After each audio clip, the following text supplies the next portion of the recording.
আসসালামু আলাইকুম, আমন্ত্রণ বাংলাদেশের সংবাদে। আপনাদের সাথে আছি জেবা রহমান। শুরুতেই ক্রাউন সিমেন্ট সংবাদ শিরোনাম।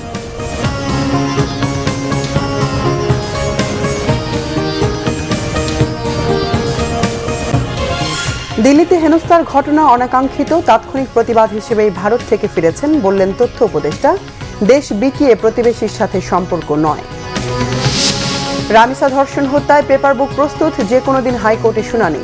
চট্টগ্রামের বাকুলিয়ায় শিশু ধর্ষণ মামলার রায় কাল। 8 দিন হাসপাতালে লাইসেন্স বাতিলের সিদ্ধান্ত যৌক্তিক, অপরাধীদের শাস্তি পেতেই হবে বললেন স্বাস্থ্যমন্ত্রী। হাসপাতালটির অন্য শাখা চলতে বাধা নেই। রোমাঞ্চে ঠাসা ইরান নিউজিল্যান্ড ম্যাচে সমানে সমান লড়াই, সৌদি আরবের বিপক্ষে হার এড়ালো উরুগুয়ে।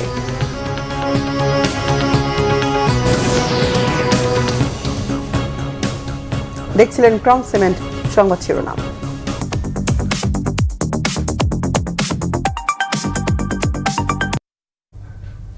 বিস্তারিত সংবাদ এবার। প্রধানমন্ত্রী তথ্য উপদেষ্টা ডাক্তার জাহিদুর রহমান বলেছেন, ভারতীয় ইমিগ্রেশন তার সাথে সঠিক আচরণ করেনি। তাৎক্ষণিক প্রতিবাদ হিসেবেই তিনি ভারত থেকে দেশে ফিরেছেন। এই ঘটনায় দুদেশের সম্পর্কে কোনো প্রভাব পড়বে না উল্লেখ করে তিনি বলেন, দেশ বিকিয়ে কোনো সম্পর্ক করবে না সরকার।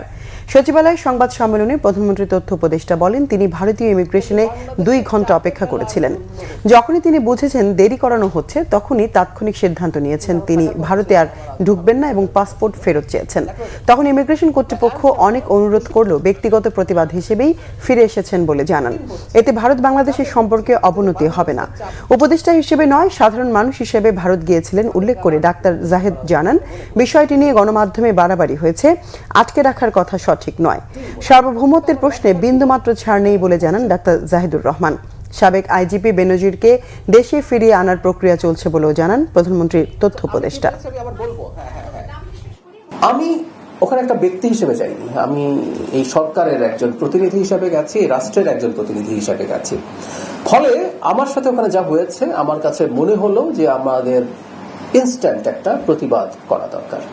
সেই কারণে আমি আসলে ব্যাক করার সিদ্ধান্ত নিয়েছি। যদি আপনারা মিডিয়াতে দেখেছেন, কোনোভাবেই আমরা চাই না কোনো দেশের সাথে খুব খারাপ কোনো পরিস্থিতি হোক, কোনো শত্রুতা তো দূরেই থাকুক, কিন্তু একটা গুরুত্বপূর্ণ শর্ত আছে, আমাদের স্লোগানের মধ্যে আছে, সবার আগে বাংলাদেশ। আমরা বাংলাদেশকে রাখবো, তার মাধ্যমে প্রত্যেকটা দেশের সাথে আমাদের পারস্পরিক স্বার্থ সংশ্লিষ্ট বিষয়ে এনগেজমেন্ট হবে, এবং সেটা কোনোভাবেই রাষ্ট্রের আত্মসম্মান আত্মমর্যাদা বিকিয়ে দিয়ে বা আমার ক্ষতি করে কাউকে কোনো সুবিধা দেয়া, এই নীতিতে এই সরকার কোনো দেশের সাথে, আমি আবারও বলছি শুধু ইন্ডিয়া না, কোনো দেশের সাথে এই সরকার যাবে না। আমি এক্সপেক্ট করব এই ঘটনার প্রভাব 2 দেশের ভবিষ্যৎ এনগেজমেন্টের জন্য, আমি এনগেজমেন্ট কথাটা বলছি, এই ধরনের সম্পর্কের ক্ষেত্রে এনগেজমেন্ট ইজ ইম্পর্টেন্ট, এনগেজমেন্টের ক্ষেত্রে প্রভাব পড়বে না। জাতীয় অর্থনৈতিক পরিষদের নির্বাহী কমিটি একনেকের সভায় 7,003 কোটি টাকা ব্যয়ে 5টি প্রকল্প অনুমোদন দেওয়া হয়েছে। মঙ্গলবার সকালে সচিবালয়ে মন্ত্রিপরিষদ বিভাগে প্রধানমন্ত্রীর কার্যালয়ের জনপ্রশাসন সভাকক্ষে একনেক সভা অনুষ্ঠিত হয়। এতে সভাপতিত্ব করেন প্রধানমন্ত্রী তারেক রহমান। বৈঠকে বিভিন্ন প্রকল্প নিয়ে আলোচনার পর 5টি প্রকল্প অনুমোদন দেওয়া হয়। স্থানীয় সরকার, পল্লী উন্নয়ন ও সমবায় মন্ত্রী মির্জা ফখরুল ইসলাম আলমগীর, অর্থমন্ত্রী আমির খুসরো মাহমুদ চৌধুরী, স্বরাষ্ট্রমন্ত্রী সালাউদ্দিন আহমদ, স্বাস্থ্যমন্ত্রী সর্দার মোহাম্মদ শওকত হোসেন, আইনমন্ত্রী অ্যাডভোকেট আসাদুজ্জামান, পানি সম্পদ মন্ত্রী শহীদ উদ্দিন চৌধুরী অ্যানি, শিক্ষামন্ত্রী এহসানুল হক মিলন সহ সংশ্লিষ্টরা বৈঠকে উপস্থিত ছিলেন। দীর্ঘ 21 বছর পর কাল মৌলভীবাজার যাচ্ছেন প্রধানমন্ত্রী তারেক রহমান। সকালে সিলেট নেমে সড়ক পথে যাবেন, প্রথমে শ্রীমঙ্গল ও পরে মৌলভীবাজারে। ফ্যামিলি কার্ড বিতরণ করবেন, বক্তব্য রাখবেন সুধী সমাবেশে। তারেক রহমানকে স্বাগত জানানোর প্রস্তুতি গোটা জেলা জুড়ে। মৌলভীবাজার থেকে সৈয়দ হুমায়ুন শাহীনের পাঠানো তথ্য ছবিতে ডেস্ক রিপোর্ট। ঢাকা থেকে বিমানে সিলেটে নামবেন প্রধানমন্ত্রী তারেক রহমান। এরপর সড়ক পথে যাবেন মৌলভীবাজার। 152 জনকে ফ্যামিলি কার্ড দেবেন চায়ের জনপদ শ্রীমঙ্গলের ভিক্টোরিয়া হাই স্কুল মাঠে। পরে কার্ড দেবেন মৌলভীবাজার গভর্নমেন্ট হাই স্কুল মাঠেও। এরপর যোগ দেবেন সুধী সমাবেশে। প্রধানমন্ত্রীকে দেখার অপেক্ষায় বইছে উৎসবের আমেজ। প্রধানমন্ত্রীর কাছে শমশেরনগর বিমানবন্দর চালু, মেডিকেল কলেজ পাবলিক বিশ্ববিদ্যালয় স্থাপন সহ বেশ কিছু দাবিনামা প্রস্তুত। আমাদের প্রাণের দাবি মৌলভীবাজারবাসীর 6 লাইন মিরপুর থেকে মৌলভীবাজার ভায়া শেরপুর রাস্তা। দীর্ঘদিনের প্রত্যাশা ছিল যে একটা মেডিকেল কলেজ ওনার আশার মাধ্যমে ইনশাল্লাহ মেডিকেল কলেজ হবে। ওনার কাছে দাবি যাতে মৌলভীবাজারে একটি পাবলিক ইউনিভার্সিটি প্রতিষ্ঠা করেন। সিলেট থেকে আখাউড়া পর্যন্ত ট্রেন লাইনটি ডাবল লাইনে উন্নীত করা এবং এখানে আরও অতিরিক্ত 2 জোড়া ট্রেন সরবরাহ করার জন্য আমরা বিশেষ অনুরোধ রাখি মৌলভীবাজার জেলাবাসীর পক্ষ থেকে। আনন্দের বিষয় যে প্রধানমন্ত্রী আমাদের এখানে 4 মাস ক্ষমতা আসার পরে আমাদের মৌলভীবাজারে আসছেন, যে এটা তো অত্যন্ত অভূতপূর্ব। বিএনপি সরকারের অ্যাকচুয়াল সরকারের কার্যক্রম, উন্নয়নমূলক কার্যক্রম শুরু হবে আগামী আর্থিক বছর থেকে, যেটা 1 জুলাই থেকে শুরু হবে। আমার এই এলাকার মানুষ, শ্রীমঙ্গল কমলগঞ্জের মানুষ আনন্দের বন্যায় বাসতেছে। তো উনাকে এক নজর দেখবে, উনার কথা সামনাসামনি থেকে শুনবে, উনারে সম্বর্ধনা দিবে। ঝড় বৃষ্টি হোক, যা কিছু হোক, এই মাঠে আমাদের সকল দর্শকবৃন্দ, সকল জাতিগোষ্ঠী আসবেন। প্রধানমন্ত্রীকে বরণে স্থানীয় প্রশাসনের প্রস্তুতিও ব্যাপক। আমি আশা করি 17 তারিখ যে কার্ড বিতরণ অনুষ্ঠানকে সামনে রেখে ব্যাপক প্রস্তুতি সম্পন্ন হয়েছে। বিপুল সংখ্যক লোক সমাগম হবে তারেক রহমানকে দেখার জন্য। এমন প্রস্তুতির মাঝেও বৃষ্টিপাতের কারণে রয়েছে কিছুটা অস্বস্তি। Bangla vision news desk. রাজধানী পল্লবীতে শিশু রামিসাকে ধর্ষণের পর নৃশংসভাবে হত্যা মামলায় মৃত্যুদণ্ডপ্রাপ্ত আসামি সোহেল রানা ও স্বপ্না খাতুনের পক্ষে রাষ্ট্রনিযুক্ত আইনজীবী নিয়োগের নির্দেশ দিয়েছেন হাইকোর্ট। মঙ্গলবার বিচারপতি বিশ্বদেব চক্রবর্তী ও বিচারপতি KM রাশিদুজ্জামান রাজার হাইকোর্ট বেঞ্চ এই আদেশ দেন।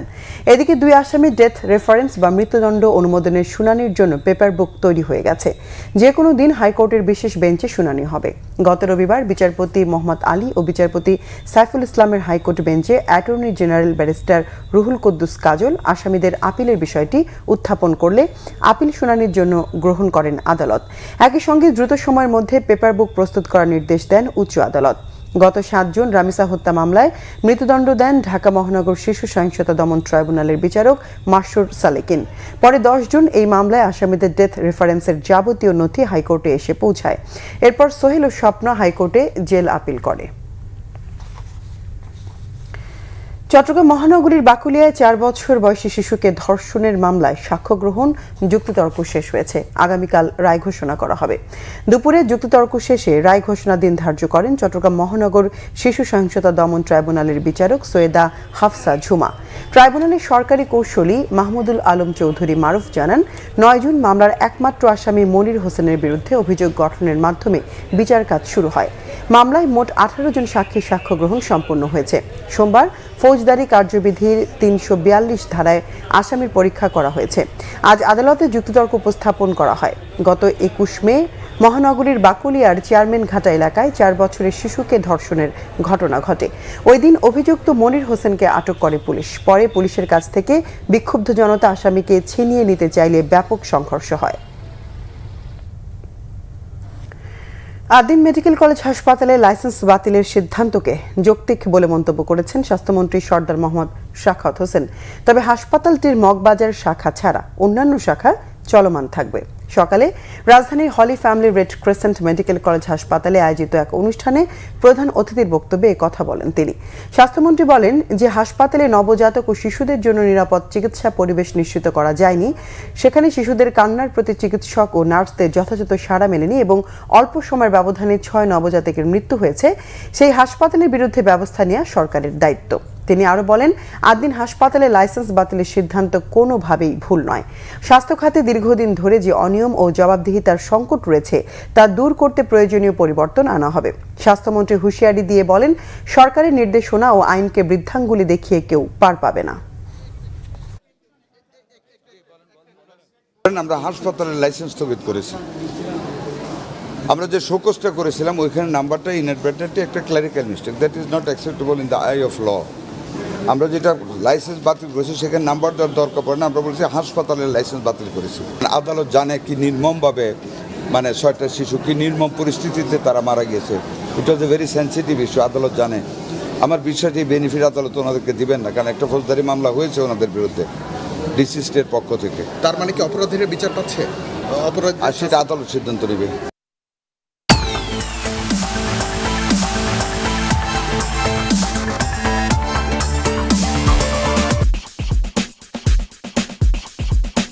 স্কোরবোর্ড বলছে জার্মানি 7, কুরাসাও 1। যে কোনো সাধারণ ফুটবল দলের জন্য এমন বড় ব্যবধানের হার বুকে একরাশ হতাশা আর কান্না ডেকে আনার কথা। কিন্তু আমেরিকার হিউস্টন স্টেডিয়ামে যখন রেফারির শেষ বাঁশি বাজল, তখন দেখা গেল এক অন্যরকম দৃশ্য। কুরাসাওয়ের ফুটবলাররা বিষণ্ণ মুখে মাঠে ভেঙে পড়েননি, বরং গ্যালারিতে থাকা হাজারো সমর্থক নিচে গেয়ে আনন্দ করেছেন।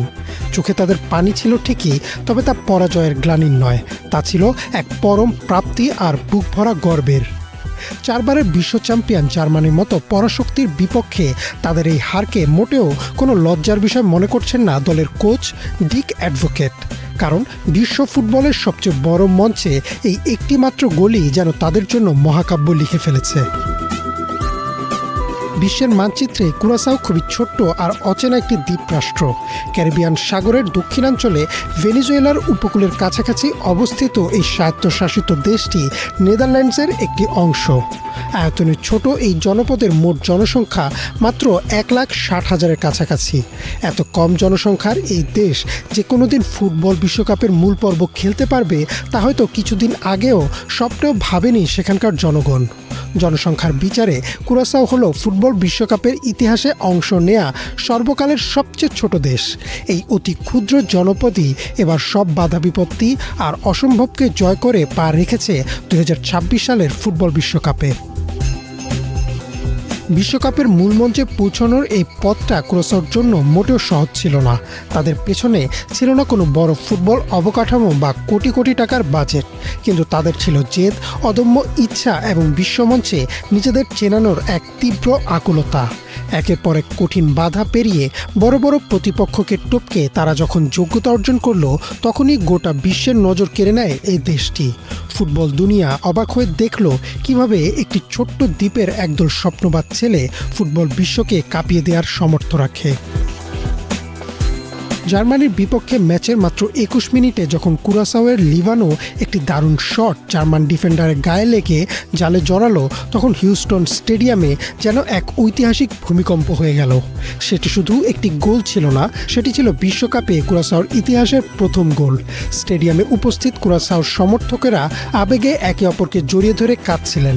খেলার শেষে এক সমর্থক বলেন, আমরা এখানে শুধু ম্যাচ জিততে আসিনি, আমরা এসেছি আমাদের অস্তিত্বের জানান দিতে।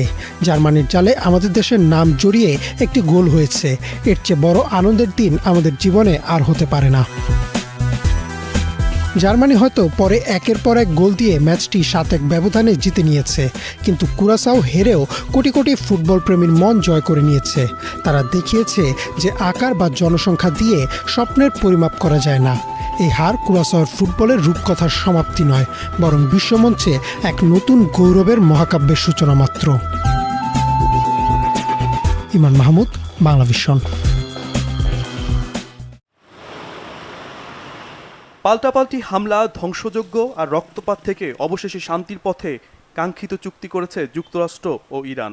টানা 67 দিনের অস্থায়ী যুদ্ধবিরতির পর চূড়ান্ত চুক্তির বিষয়টি নিশ্চিত করে যুক্তরাষ্ট্র, ইরান এবং যুদ্ধবন্ধে মধ্যস্থকারী দেশ পাকিস্তান।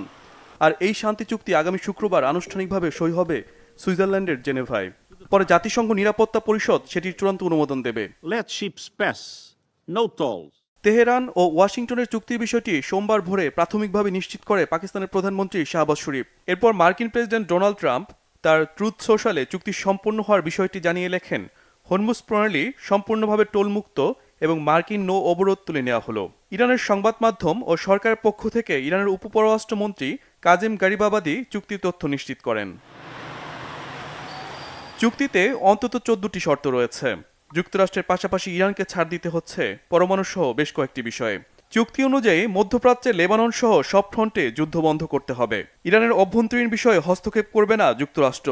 30 দিনের মধ্যে ইরানের বন্দরগুলো থেকে মার্কিন নৌ অবরোধ প্রত্যাহারের পাশাপাশি তুলে নেওয়া হবে মার্কিন বাহিনী। ইরানের ব্যবস্থাপনায় খুলে দেওয়া হবে হরমুজ প্রণালী। ইরানের অবরুদ্ধ হয়ে থাকা $24 বিলিয়ন সম্পদ ছেড়ে দেবে যুক্তরাষ্ট্র। ইরানের ওপর থেকে তুলে নেওয়া হবে সব ধরনের নিষেধাজ্ঞা। চুক্তিতে পারমাণবিক অস্ত্র তৈরি না করার প্রতিশ্রুতি পুনর্ব্যক্ত করেছে ইরান। মধ্যপ্রাচ্যে সামরিক শক্তি বৃদ্ধি না করা এবং নতুন নিষেধাজ্ঞা না দেওয়ার প্রতিশ্রুতিও আছে যুক্তরাষ্ট্র তেহরান শান্তি চুক্তিতে। এরই মধ্যে ব্রিটিশ প্রধানমন্ত্রী স্যার কিয়ার স্টারমার, কাতারের প্রধানমন্ত্রী শেখ মোহাম্মদ বিন আব্দুল রহমান আল থানি সহ বিশ্বের অনেক দেশের নেতারা যুক্তরাষ্ট্র ইরানের চুক্তিকে স্বাগত জানিয়েছেন। এই চুক্তির মাধ্যমে আগামী 60 দিনের মধ্যে আরও একটি চুক্তিতে যাবে তেহরান ও ওয়াশিংটন। যুক্তরাষ্ট্র ইরান শান্তি চুক্তিকে কৌশলগত পরাজয় হিসেবে দেখছে ইসরায়েলি ইরানপন্থীরা। শেষ পর্যন্ত চুক্তিটি মধ্যপ্রাচ্যে কতটা শান্তি ফিরিয়ে আনে সেটি এখন দেখার বিষয়। শহীদ আরাফ বলেন, বিএনপি যতবার সরকার এসেছে সে সময়ে সংবাদ মাধ্যমের স্বাধীনতা নিশ্চিত ছিল বেশি। সকালে জাতীয় প্রেস ক্লাবে বাংলাদেশ ফেডারেল সাংবাদিক ইউনিয়ন ও ঢাকা সাংবাদিক ইউনিয়নের যৌথ উদ্যোগে আলোচনা সভায় সব কথা বলেন বিএনপির মহাসচিব। আজকে আবার বিভিন্নভাবে বিভিন্ন গোষ্ঠী মাথাচাড়া দিয়ে উঠছেন, তারা বিভিন্নভাবে সমস্যা তৈরি করছেন, অনেকের আইন শৃঙ্খলা পরিস্থিতি নষ্ট করছেন। আপনার স্বাভাবিকভাবে যে সমস্ত যে কথা কিছুক্ষণ আগে বলা হলো যে আপনার সোশ্যাল মিডিয়াতে যে সমস্ত আপনার প্রচারণা হচ্ছে, যে সমস্ত অপপ্রচার হচ্ছে, এই সব কিছু মিলিয়ে কিন্তু সমাজকে আবার ভিন্ন পথে পরিচিত করবার একটা উদ্যোগ আছে, একটা কনসাস এফোর্ট আছে।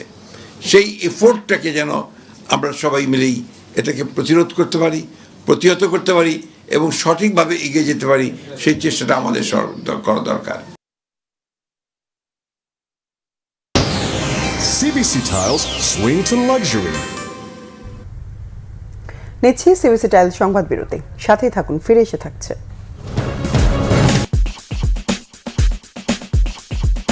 স্কোরবোর্ড বলছে জার্মানি 7, কুরাসাও 1। যে কোনো সাধারণ ফুটবল দলের জন্য এমন বড় ব্যবধানের হার বুকে একরাশ হতাশা আর কান্না ডেকে আনার কথা। কিন্তু আমেরিকার হিউস্টন স্টেডিয়ামে যখন রেফারির শেষ বাঁশি বাজল, তখন দেখা গেল এক অন্যরকম দৃশ্য। কুরাসাওয়ের ফুটবলাররা বিষণ্ণ মুখে মাঠে ভেঙে পড়েননি, বরং গ্যালারিতে থাকা হাজারো সমর্থক নেচে গেয়ে আনন্দ করেছেন। চোখে তাদের পানি ছিল ঠিকই, তবে তা পরাজয়ের গ্লানির নয়, তা ছিল এক পরম প্রাপ্তি আর বুক ভরা গর্বের। 4 বারের বিশ্ব চ্যাম্পিয়ন জার্মানির মতো পরাশক্তির বিপক্ষে তাদের এই হারকে মোটেও কোনো লজ্জার বিষয় মনে করছেন না দলের কোচ ডিক অ্যাডভোকেট। কারণ বিশ্ব ফুটবলের সবচেয়ে বড় মঞ্চে এই একটি মাত্র গোলই যেন তাদের জন্য মহাকাব্য লিখে ফেলেছে। বিশ্বের মানচিত্রে কুরাসাও খুবই ছোট্ট আর অচেনা একটি দ্বীপরাষ্ট্র। ক্যারিবিয়ান সাগরের দক্ষিণাঞ্চলে ভেনেজুয়েলার উপকূলের কাছাকাছি অবস্থিত এই স্বায়ত্তশাসিত দেশটি নেদারল্যান্ডসের একটি অংশ। আয়তনে ছোট এই জনপদের মোট জনসংখ্যা মাত্র 1,60,000-এর কাছাকাছি। এত কম জনসংখ্যার এই দেশ যে কোনোদিন ফুটবল বিশ্বকাপের মূল পর্ব খেলতে পারবে তা হয়তো কিছুদিন আগেও স্বপ্নেও ভাবেনি সেখানকার জনগণ। জনসংখ্যার বিচারে কুরাসাও হলো ফুটবল বিশ্বকাপের ইতিহাসে অংশ নেয়া সর্বকালের সবচেয়ে ছোট দেশ। এই অতি ক্ষুদ্র জনপদই এবার সব বাধা বিপত্তি আর অসম্ভবকে জয় করে পা রেখেছে 2026 সালের ফুটবল বিশ্বকাপে। বিশ্বকাপের মূল মঞ্চে পৌঁছানোর এই পথটা কুরাসাওর জন্য মোটেও সহজ ছিল না। তাদের পেছনে ছিল না কোনো বড় ফুটবল অবকাঠামো বা কোটি কোটি টাকার বাজেট, কিন্তু তাদের ছিল জেদ, অদম্য ইচ্ছা এবং বিশ্বমঞ্চে নিজেদের চেনানোর এক তীব্র আকুলতা। একের পর এক কঠিন বাধা পেরিয়ে বড় বড় প্রতিপক্ষকে টপকে তারা যখন যোগ্যতা অর্জন করলো, তখনই গোটা বিশ্বের নজর কেড়ে নেয় এই দেশটি। ফুটবল দুনিয়া অবাক হয়ে দেখল কিভাবে একটি ছোট্ট দ্বীপের একদল স্বপ্নবাদ ছেলে ফুটবল বিশ্বকে কাঁপিয়ে দেওয়ার সামর্থ্য রাখে। জার্মানির বিপক্ষে ম্যাচের মাত্র 21 মিনিটে যখন কুরাসাওয়ের লিভানো একটি দারুণ শট জার্মান ডিফেন্ডারের গায়ে লেগে জালে জড়ালো, তখন হিউস্টন স্টেডিয়ামে যেন এক ঐতিহাসিক ভূমিকম্প হয়ে গেল। সেটি শুধু একটি গোল ছিল না, সেটি ছিল বিশ্বকাপে কুরাসাওর ইতিহাসের প্রথম গোল। স্টেডিয়ামে উপস্থিত কুরাসাওর সমর্থকেরা আবেগে একে অপরকে জড়িয়ে ধরে কাঁদছিলেন। খেলার শেষে এক সমর্থক বলেন, আমরা এখানে শুধু ম্যাচ জিততে আসিনি, আমরা এসেছি আমাদের অস্তিত্বের জানান দিতে। জার্মানির জালে আমাদের দেশের নাম জড়িয়ে একটি গোল হয়েছে, এর চেয়ে বড় আনন্দের দিন আমাদের জীবনে আর হতে পারে না। জার্মানি হয়তো পরে একের পর এক গোল দিয়ে ম্যাচটি 7-1 ব্যবধানে জিতে নিয়েছে, কিন্তু কুরাসাও হেরেও কোটি কোটি ফুটবল প্রেমীর মন জয় করে নিয়েছে। তারা দেখিয়েছে যে আকার বা জনসংখ্যা দিয়ে স্বপ্নের পরিমাপ করা যায় না। এই হার কুরাসাওর ফুটবলের রূপকথার সমাপ্তি নয়, বরং বিশ্বমঞ্চে এক নতুন গৌরবের মহাকাব্যের সূচনা মাত্র। ইমান মাহমুদ, বাংলাভিশন। পাল্টাপাল্টি হামলা, ধ্বংসযজ্ঞ আর রক্তপাত থেকে অবশেষে শান্তির পথে কাঙ্ক্ষিত চুক্তি করেছে যুক্তরাষ্ট্র ও ইরান। টানা ৬৭ দিনের অস্থায়ী যুদ্ধবিরতির পর চূড়ান্ত চুক্তির বিষয়টি নিশ্চিত করে যুক্তরাষ্ট্র, ইরান এবং যুদ্ধবন্ধে মধ্যস্থকারী দেশ পাকিস্তান। আর এই শান্তি চুক্তি আগামী শুক্রবার আনুষ্ঠানিকভাবে সই হবে সুইজারল্যান্ডের জেনেভায়। পরে জাতিসংঘ নিরাপত্তা পরিষদ সেটির চূড়ান্ত অনুমোদন দেবে। তেহরান ও ওয়াশিংটনের চুক্তির বিষয়টি সোমবার ভোরে প্রাথমিকভাবে নিশ্চিত করে পাকিস্তানের প্রধানমন্ত্রী শাহবাজ শরীফ। এরপর মার্কিন প্রেসিডেন্ট ডোনাল্ড ট্রাম্প তার ট্রুথ সোশ্যালে চুক্তি সম্পূর্ণ হওয়ার বিষয়টি জানিয়ে লেখেন, হরমুজ প্রণালী সম্পূর্ণভাবে টোলমুক্ত এবং মার্কিন নৌ অবরোধ তুলে নেওয়া হলো। ইরানের সংবাদ মাধ্যম ও সরকারের পক্ষ থেকে ইরানের উপপররাষ্ট্রমন্ত্রী কাজেম গারিবাবাদি চুক্তির তথ্য নিশ্চিত করেন। চুক্তিতে অন্তত 14টি শর্ত রয়েছে। যুক্তরাষ্ট্রের পাশাপাশি ইরানকে ছাড় দিতে হচ্ছে পরমাণু সহ বেশ কয়েকটি বিষয়ে।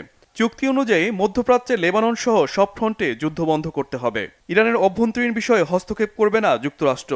30 দিনের মধ্যে ইরানের বন্দরগুলো থেকে মার্কিন নৌ অবরোধ প্রত্যাহারের পাশাপাশি তুলে নেওয়া হবে মার্কিন বাহিনী। ইরানের ব্যবস্থাপনা